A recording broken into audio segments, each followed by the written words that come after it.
troops on the other side of the river comprised approximately 30,000 men, supported by 70 tanks according to US Secret Service estimations.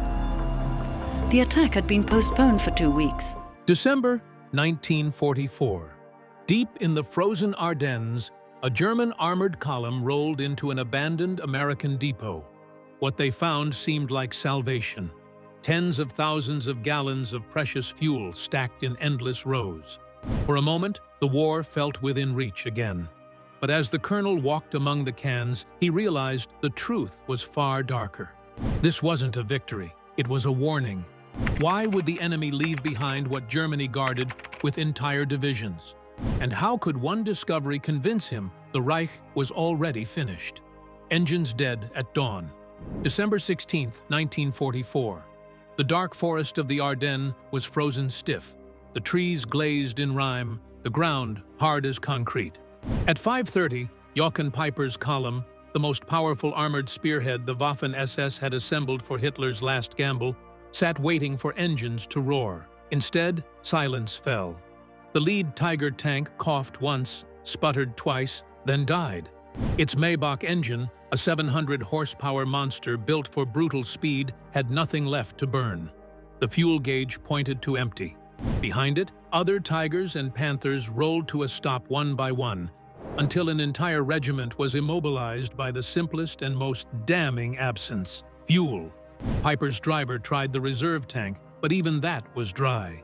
The commander slammed his fist against the hatch, then climbed down, boots crunching in frost, staring at his stalled army. 67 tanks, 149 half-tracks, nearly 5,000 men reduced to statues on the roadside. It was supposed to be the Schwerpunkt, the decisive strike of Operation Wacht am Rhein, designed to smash through thin American lines, seize bridges on the Meuse, and crack the Allied front wide open. Instead, before dawn even broke, the tip of the spear was blunted by empty fuel lines. This was not an accident. German planners had known the numbers never added up. The Ardennes offensive was allotted roughly 5 million gallons of fuel, but only half ever reached the units tasked with moving. Peiper's Kampfgruppe, the designated hammer blow of the 6th SS Panzer Army, had been handed 31,000 gallons, enough for perhaps 50 miles of fighting. The Meuse lay 65 miles away. The mathematics of failure were wired into the plan before the first artillery round fired. The only hope, spelled out bluntly at the briefing Peiper attended on December 14th, was to capture American depots. "You will have enough fuel to reach the Meuse if you seize enemy supplies," General Sepp Dietrich told him. That conditional "if" became the razor's edge the offense balanced on. Peiper responded with strict orders: tanks to move single file to conserve fuel, engines to be shut down if halted for more than 5 minutes, refueling dumps to be treated as priority objectives, above even tactical targets. For the Waffen-SS, gasoline was more precious than shells or rations. The contrast with American units nearby could not have been starker. On the same morning, Captain James Rose of the U.S. 743rd Tank Battalion jotted in his diary, "Received fuel resupply, 8,000 gallons. Third delivery this week. Storage tanks already at capacity." While Peiper's Tigers idled to silence, American Shermans brimmed with more gasoline than they could immediately use. Still, orders were orders. At 7 a.m., the German artillery barrage cracked across the front, one of the heaviest concentrations of fire the Wehrmacht had mustered since 1941. It was meant to mask shortages with noise and flame. Peiper's column finally began to roll, already behind schedule, grinding along narrow forest roads that on German maps had appeared as major highways. Traffic jams snarled progress, half-tracks bogged down, and tanks designed for the open Russian steppe crawled in single file through bottlenecks of mud and pine. At Lanzerath, the column in fact met its first unanticipated stop. A mere American intelligence and reconnaissance platoon of 18 men dug in, occupied by thousands of Germans for nearly 10 hours. The delay proved costly, not merely in time, however. Tanks and half-tracks idled, burning precious liters per liter for their allocations. Once the road opened up, Piper's force managed just 20 miles. Their fuel supply had already depleted by 40%. The offensive promised by Hitler to storm Antwerp was already maimed before it left the forest. Every inch forward was nothing but a risk of bankruptcy. Officers calculated the reserve on the back of maps as to how far the remaining resources would get them. Drivers looked more morbidly at gauges than enemy gun sights. Every cough of those engines could signal final silence. Hansfeld, a Belgian town, had smoke curling above abandoned American positions just beyond the fog. Fires smoldered in barrels, and rows of olive-drab jerry cans shone pallidly in the light. Piper thought he had stumbled upon salvation. Instead, what he found stacked in those cans would whisper a far darker truth about the war he was fighting. The gift at Hansfeld. When Kampfgruppe Piper rolled into the villages of Hofen and Hansfeld on the morning of December 17, 1944, they expected firefights, mines, and stubborn resistance. Instead, they found silence. The Americans of the 99th Infantry Division had retreated in such haste that their positions looked abandoned in mid-breath. Campfires still smoldering, tin cups half filled with steaming coffee, ration tins scattered in the frost. The quiet was eerie, broken only by the sound of German boots crunching through snow. And then the column saw it, rows upon rows of olive-drab jerry cans. At first, the men thought it was a small dump, perhaps a few hundred gallons. But as they moved deeper into the depot, the true scale emerged. The cans stretched for hundreds of meters, stacked 3 meters high in pyramids, forming long corridors of green metal. Sergeant Wilhelm Hoffman later recalled it with awe. It looked like a city built of fuel. Everywhere you looked, there were cans, thousands of them. The tally reached 50,000 gallons, more than Piper's entire Kampfgruppe had been allocated for the offensive. The men broke into cheers. Officers ordered immediate refueling. Soldiers pried open the cans, the sharp smell of high-octane gasoline filling the winter air. German tank engines, designed to drink 74-octane fuel at best, suddenly had access to American gasoline rated at 80 and higher. Ironically, it was almost too good. Several temperamental Maybach engines sputtered at the unfamiliar potency. But the technical hiccups mattered little. To Piper's column, salvation had arrived. Yet, as Piper walked among the stacks, a different thought gnawed at him. If the Americans could afford to abandon such a treasure without even setting it alight, what did that mean about their reserves? The German command treated every liter as gold, rationed with spreadsheets and arguments, guarded with entire detachments. And here, the enemy had left behind more gasoline in a single temporary depot than some German divisions saw in months. What Germany considered miraculous, the Americans had treated as expendable. In the depot office, Hoffman found shipping manifests. Having worked in imports before the war, he spoke English and showed them to Piper. The papers detailed the fuel's journey from being drilled in Texas, transported by rail to New York, put on tankers to Liverpool, over the Channel to Normandy, and finally trucked 400 miles to the Ardennes all in less than 6 weeks. To the Germans, the chain would be unfathomable. Their own fuel production had been crippled by Allied bombing, supply lines from rail destroyed, to horse carts maneuvered with ease by the advancing Allies. Crossing oceans seemed of no concern to the Americans. More surprises lie in store. Among the debris, troops found copies of Stars and Stripes. Only 2 days old, one headline heralded a new pipeline carrying 300,000 gallons per day from Cherbourg to Verdun. One Allied pipeline carried more gallons in a day than Piper's entire formation could consume throughout the whole offensive. According to reports, Piper's face turned pale upon reading that article. His adjutant recalled that he crushed the newspaper into a ball in silence, yet they couldn't help appreciating the immediate relief. The roar of engines started to pulse again as forward flowed the columns toward Bullingen, and beyond, temporarily swollen with the spoils of conquest. They would enjoy it for only a few brief hours before morale skyrocketed. Soldiers sat about saying prayers that they had tapped into the gods' private reserves, that even fate was on their side. Beneath the surface, of course, the irony was deep. The very richness that saved was the judge of Germany's poverty scale. For Piper himself, Hansfeld was more of a revelation than a triumph. Much later, he would confess that as he watched his men siphon gasoline from American cans, he realized something that no order from Hitler could bring himself to admit.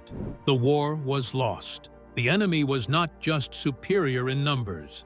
The gift at Hansfeld gave Piper fuel for the road ahead. But at Stavelot, he would see how quickly Americans could destroy millions of gallons without hesitation.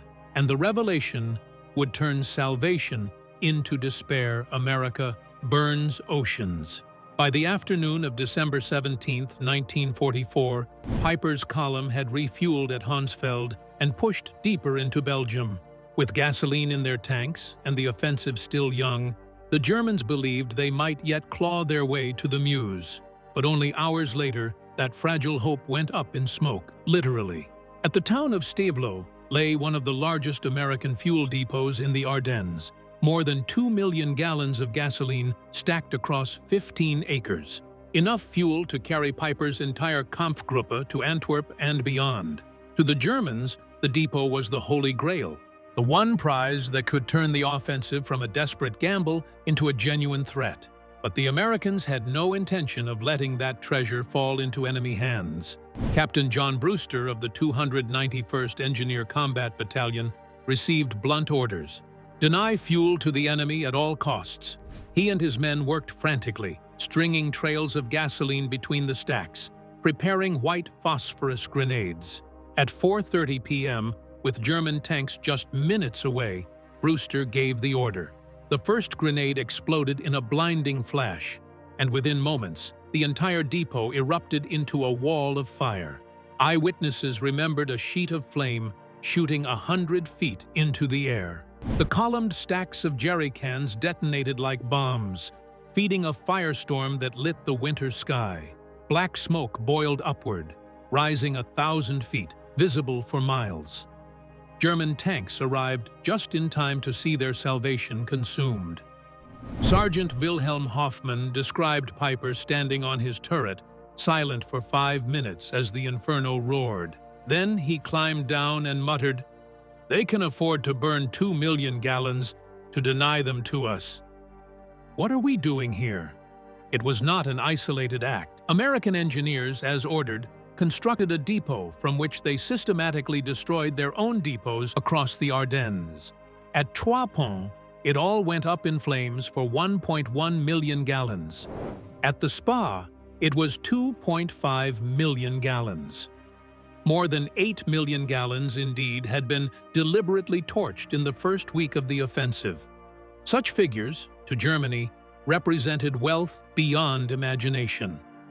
For Americans, however, it was simply policy. Better to burn oceans of fuel than let the enemy drink a drop. A staggering contrast. The Wehrmacht had gambled its all on capturing the enemy's supplies. Hitler's generals counted every mile of advance against the lighters remaining in their gasoline tanks.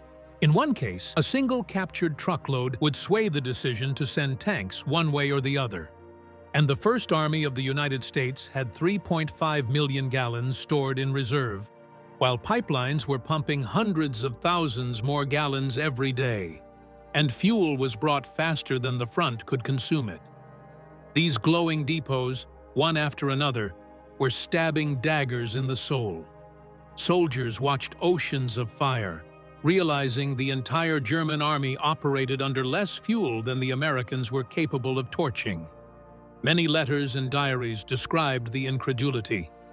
A later entry from one SS officer observed, "We marched 30 kilometers for fuel, only to see the enemy pour it onto the ground and set fire to it. They destroy more in an hour than we are allotted in a month." While Piper viewed the Stavelot episode as the true turning point, for him, The sight of Hansfeld for a fleeting miracle was awash in the deeper truth. Germany had not just been outnumbered, it had been outproduced into lunacy. The Americans had all the resources to waste, which the Germans had fought and died to protect. If Stabilo showed that America could afford to burn oceans, the days ahead would prove something even more damning. Germany's engines, no matter how advanced, were shackled to scarcity, while American armies swam in endless rivers of supply, pipelines, trucks, and a tide. While Piper's men siphoned desperately from captured cans, the Americans were unleashing a logistical tide that seemed almost supernatural to German eyes. Behind the front line, an invisible machine pulsed day and night, pipelines under the sea, endless truck convoys, depots stacked like cities of fuel. Together, they formed a supply network that dwarfed anything the Reich could imagine. It began with Operation Pluto, pipeline under the ocean. In the summer of 1944, engineers had laid flexible pipes across the English Channel, pumping gasoline directly from Britain into continental Europe. By December, those lines delivered 1 million gallons a day, enough to feed entire armies without a single tanker ship exposed to U-boat attack. From Cherbourg, new trunk lines carried 300,000 gallons daily toward Verdun, and other lines snaked through France like arteries, carrying liquid fire to every advancing division. Then there were the trucks, the legendary Red Ball Express. Conceived after D-Day to rush supplies inland, it had become a river of steel by late 1944. 6,000 trucks thundering over color-coded routes, day and night, with military police keeping civilian traffic off the roads. Each truck consumed 40 gallons of fuel per run, yet the convoy delivered 12,000 tons of supplies every day, including 3,000 tons of gasoline. The operation itself burned more fuel than some entire German armies received, but it didn't matter. America had oceans to spare. The daily reports tell the story with brutal clarity. On December 18th, First Army received 1.8 million gallons of gasoline and issued 1.6 million, a net gain of nearly 250,000 gallons in reserve. At a time when Piper's tanks were running dry, American depots were not just keeping pace with consumption, they were stockpiling surplus. They were German officers who could barely believe it. They poured their bitterness into letters and captured diaries where they wrote about seeing Allied convoys stretching beyond the horizon while their own tanks sputtered out for want of fuel of a few liters. "Your soldiers discard tins of fuel like refuse," would say one Wehrmacht colonel under interrogation. "We guard them with rifles." The comparison was purely magnified by the sheer efficiency of the American system. The vehicles were standardized. One Sherman tank would burn less mileage than a Tiger, while a truck would have interchangeable parts and predictable consumption. Compared to that, the German forces had to work with captured and domestic vehicles only, and had to have them all require different fuels and spare parts. It was like feeding a dozen strange beasts with one starving hand to sustain them in the Ardennes. Everywhere Piper turned, his eyes were bludgeoned mercilessly with reminders of that disparity. At Trois Ponts, American engineers simply torched over 1 million gallons. At the Spa, 2.5 million more went up in smoke. For the Reich, it was a campaign. For the Allies, mere margins. In a few days, they would have the Red Ball Express. By week's end, more was reaching the front over pipelines, and reserves back in Normandy were infinite. The psychological burden must have been heavy for the German soldier. They had previously been told that Americans were soft, wasteful, and unfit to take on real war. Here they stood, however, watching the Americans waste massive amounts of fuel, while German divisions were struggling to exist on mere jerry cans. But if the pipelines and convoys revealed America's bottomless tide, the final days of the offensive showed the consequences in stark relief. Piper's Tigers would die not in battle, but abandoned on frozen roads, their fuel gauges fixed forever on empty. The math of impossibility. By December 20th, 1944, the figures spoke louder than any battlefield order. Piper's spearhead, once the sharp edge of Hitler's grand gamble, was running on fumes. Fuel convoys promised by the High Command had been destroyed by Allied aircraft. Local captures added only trickles. Each Tiger tank consumed 2.5 gallons per mile in combat. Panthers burned 1.5. Trucks guzzled fuel in terrain that magnified consumption by nearly half. At this rate, even miracles like Hansfeld could not sustain them. The arithmetic was merciless. Kampfgruppe Piper had begun with 31,000 gallons of fuel, enough for 50 miles of combat driving. The Meuse River, the decisive objective, lay 65 miles away. The plan assumed American depots would fill the gap. But by the third day, Piper's men had already consumed 67,000 gallons while capturing only 55,000. They were operating in deficit before the offensive even reached its midpoint. Contrast that with the Americans. On December 21st alone, the U.S. 82nd Airborne Division and the 3rd Armored Division, two of the main forces opposing Piper's advance, had a combined allocation of roughly 340,000 gallons for the day. Piper's entire column, once numbering over 100 armored vehicles and 5,000 men, was surviving on perhaps 8,000 gallons.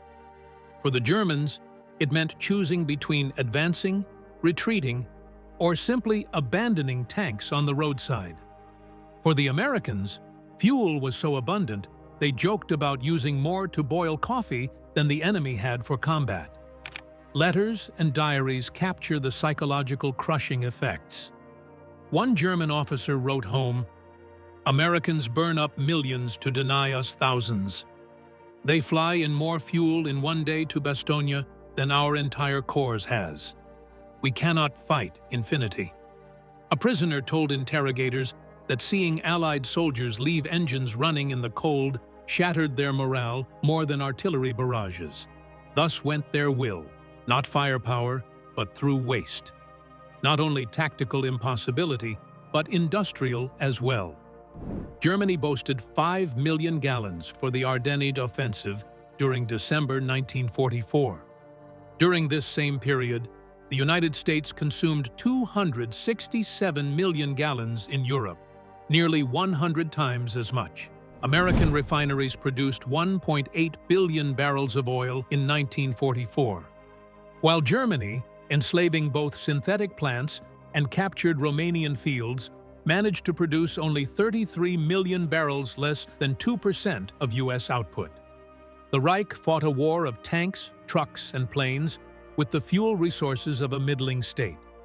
By the 24th of December, Piper's men had been encircled in La Glaise. Of the 119 tanks and assault guns that had commenced the offensive, only 39 remained serviceable, immobilized by empty tanks. The rest had either been destroyed, captured, or abandoned. Piper put a stop to the last drops being drained into his command Tiger before destroying it himself. He then escaped with many of his men on foot through snow-laden forests, leaving behind millions of Reichsmarks worth of hardware useless for want of gas. To German officers reflecting later, the lesson was clear.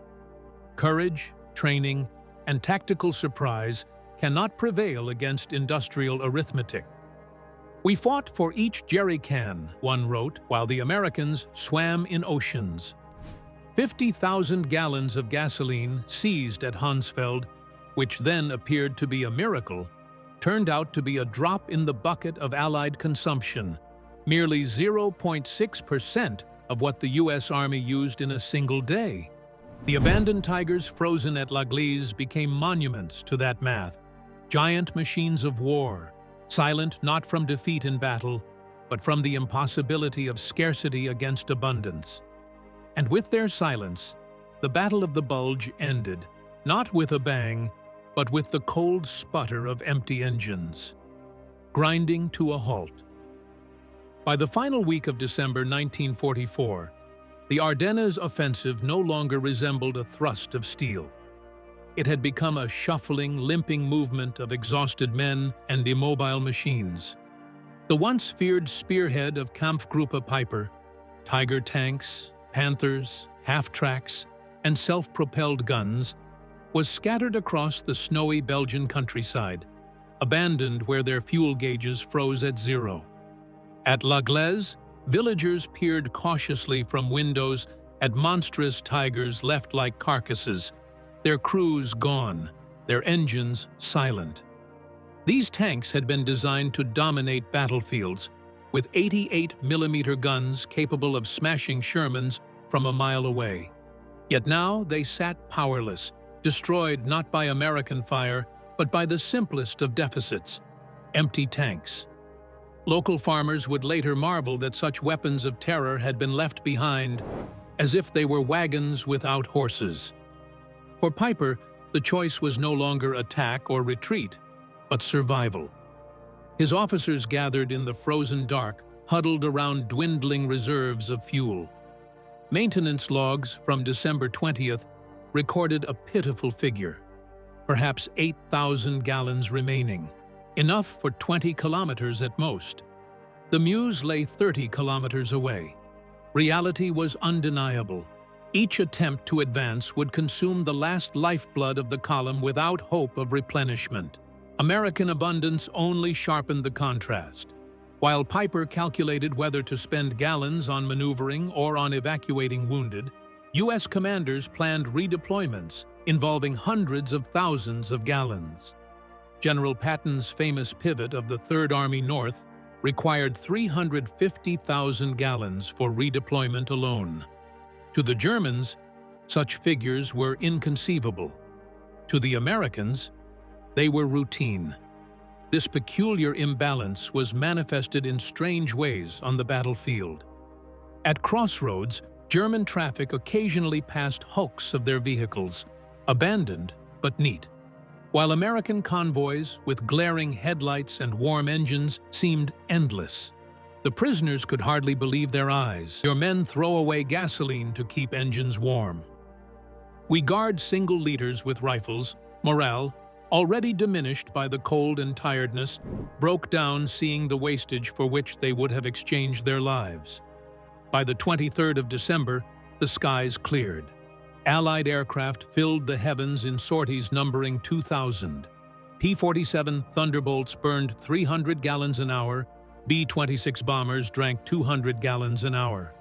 Thus, one single day of burning gas for American aircraft exceeded the amount of fuel allocated to Piper's Kampfgruppe for the offensive.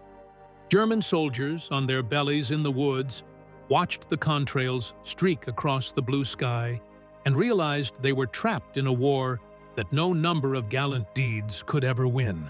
Piper ordered all vehicles abandoned that night. The crews drained their final usable drops into a few trucks before destroying all of the rest. One officer remembered seeing Piper climb down from his Tiger, carrying demolition charges himself, and personally ensuring the tank would never be captured. La Glaise lit fires as the Waffen-SS detonated their last pride. The earth shook beneath explosions, not of victory, but dying from boredom with the arithmetic of surrender. Of close to 5,000 men, hardly 770 returned to German lines. The rest died, were captured, or disappeared in the forests. Not a single one of 119 armored vehicles managed to roll back over the frontier. Whole formations simply evaporated into the snow, not from a lack of courage, but rather a lack of fuel. Once far above expectation, hailed as Hitler's last gamble, the offensive literally came to a dead end. They claimed that the sight of Americans burning millions of gallons to deny them thousands was the moment when the German generals understood the war was lost. Piper himself, decades later, confessed, "Finding that depot was the worst thing.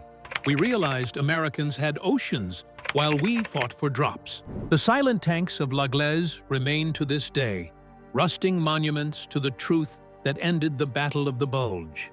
Germany did not lose for lack of skill or bravery, but because its engines starved, while America's never stopped running.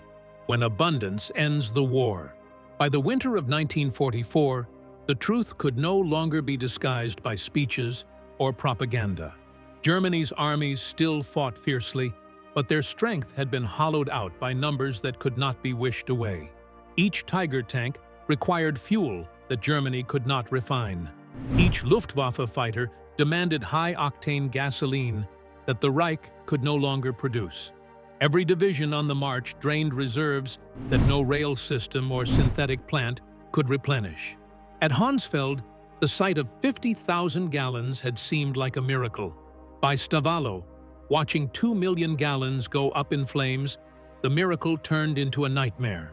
Piper's realization that Germany was fighting an enemy who could afford to destroy what the Reich would die to possess spread quickly through ranks. Letters from the front carried the same theme. They waste more than we have. Soldiers who once boasted of German superiority now whispered about American infinity. Industrial arithmetic sealed the fate of the Reich. In 1944, the United States refined 1.8 billion barrels of oil. Germany, including synthetic production and captured Romanian fields, produced 33 million. Japan managed just 2.6 million. The Axis combined accounted for less than 2% of American petroleum. Numbers like these were not abstractions. They determined whether divisions advanced or starved, whether aircraft flew or rusted on runways. The last irony incarnate was pitiless. German formations were beaten, if ever they were beaten, not in movement, but in stasis. Whole panzer divisions lined the roadside, and their crews were ordered to abandon their machines through lack of fuel. Officers testify on behalf of the medics that soldiers died in field hospitals for lack of ambulances. Ambulances were immobilized for lack of gasoline to get them to better care. In the meantime, American convoys rumbled by, laden to the hilt with supplies, so much in fact that the troops joked about swimming in fuel. One can hardly imagine that once the war was lost, even higher German authorities admitted the degree of the catastrophe. Field Marshal Keitel stated at Nuremberg, "We had operational superiority until 1941. After that, we could not move for lack of fuel, while Americans moved armies like chess pieces." General Jodl, Hitler's operations chief, was equally candid. After the Ardennes, it was finished.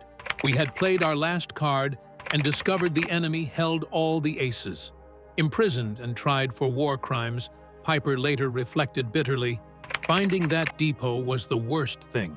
We thought it was salvation, but instead it revealed impossibility. We learned they had oceans while we had drops." The captured gasoline at Hansfeld did not represent a gift. Rather, it revealed to him logistics rather than valor had already decided the war. Far more than just one snowy battlefield did the lesson stretch. The Battle of the Bulge, then, was not only the last German offensive, and it was also one of the manifestations of how modern wars would win their fights. Not through brilliant maneuvers or daring gambits, but by factories, refineries, and supply lines. While courage and skill still mattered, it was only as part of the larger abundance picture. As the U.S. Army destroyed 8 million gallons in a single week to deny them to the Germans, thus was the war's outcome becoming mathematical. There could be no recovery from such an imbalance. Not only, then, were the Allies fighting, but they were consuming the Axis into extinction. If this breakdown sharpened the story behind the Battle of the Bulge, comment your biggest takeaway about logistics versus tactics, and subscribe for deep dives that connect battlefield moments to the math behind victory. When you're done, watch the next video on screen for another chapter where supply lines, not slogans, closed the book on a war.